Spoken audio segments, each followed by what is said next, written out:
The next time you walk through a forest and look at a fallen log rotting into the earth, remember that the Vikings faced the exact same problem, but solved it so well that some of their wooden structures, posts and artifacts have survived more than 1,000 years. What's even more remarkable is that they did it without chemical preservatives, without pressure-treating machines, and without any industrial tools.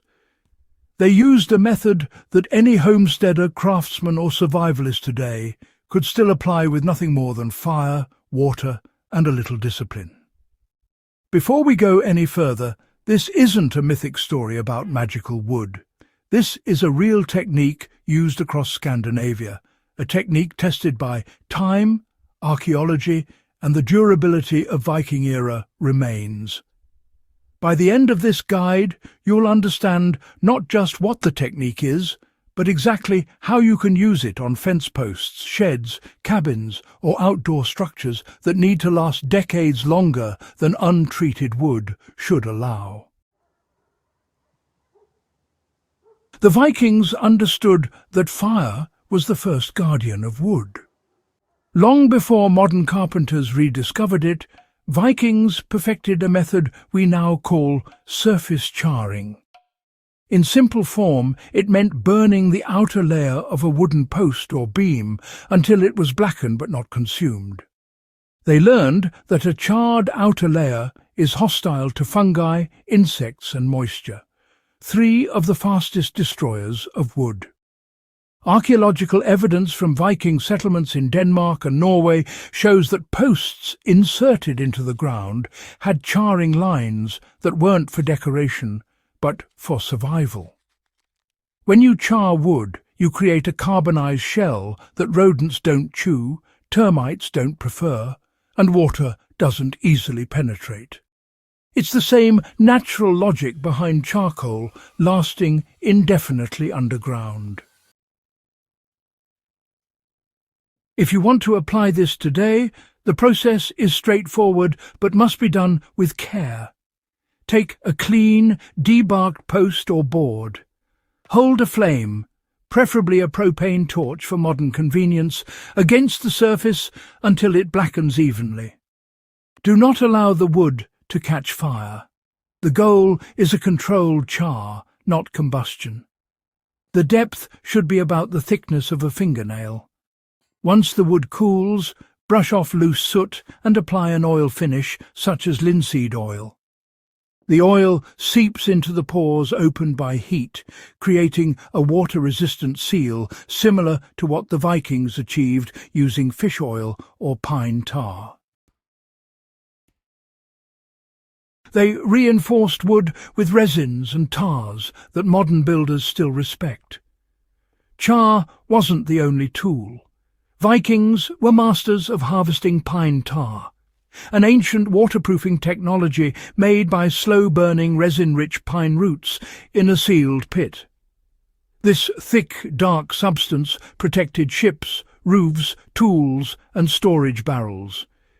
It soaked deep into wood fibres, making them flexible, resistant to mould and nearly waterproof. Viking longships, coated repeatedly with pine tar, were capable of crossing the brutal North Atlantic without falling apart. So, to use this method today, you don't need to dig a tar pit. Commercial pine tar is still available because, well, it just works. After you char a surface, brushing on warm pine tar creates a bond that resists weather better than many synthetic coatings out there. For someone building a backyard shed, garden posts, or a small timber structure, a tar and char combination gives you durability far beyond untreated lumber. And when used on wood in direct contact with the soil, it dramatically slows decay. A practical example is coating the bottom 3 feet of a fence post before setting it in the ground. Many off-grid builders still use this method, especially in regions where treated wood is expensive or hard to find. They mastered wood placement and moisture control long before engineers wrote it down. Another overlooked Viking strategy was simply understanding how wood behaves when moisture is uneven.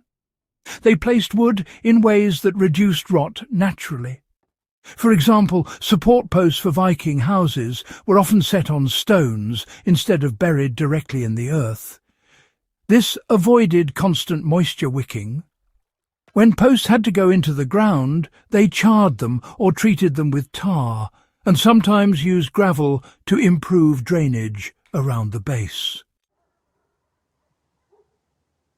Applying this today doesn't require a historical settlement, just the same logic. If you're building an outdoor structure, elevate wooden beams on stone, brick or treated supports. If you're creating a small footbridge over a wet patch on your land, use charred planks and ensure drainage underneath. The method is simple. Wood lasts longer when it is kept dry from below, even if the top gets wet. Thousands of survivalists already use this principle when building woodsheds or firewood racks, and it ties directly back to Viking practice. They used wood species that fought rot for them. The Vikings weren't careless about which trees they cut. They favoured slow-grown pine, spruce and oak, species with high resin content or natural durability. Many Viking structures made from heartwood oak have survived because the wood itself is rot-resistant. They understood the difference between sapwood and heartwood and cut accordingly. People today can adopt the same logic by selecting durable species available locally. In North America, options like cedar, larch and black locust behave similarly to Viking-era woods. If someone is building raised beds or a small cabin, choosing a naturally hardy species saves decades of maintenance. Combine the right species with charring and tar, and you get wood that can last a lifetime. They combined methods, creating wood that behaved almost immortal. When you look at how Vikings protected wood, the power wasn't in each technique alone, but in how they layered them. A charred surface sealed with tar, placed on stone, crafted from rot-resistant species. This combination gave wood an incredible lifespan. That's how some Viking artifacts, buried in soil or stored in damp environments, still hold their form centuries later. Today, a homesteader can replicate this by following a layered approach. Start with the right wood. Char the surface. Seal it with pine tar or oil. Improve drainage. Inspect annually. This is how ancient knowledge becomes modern practical skill.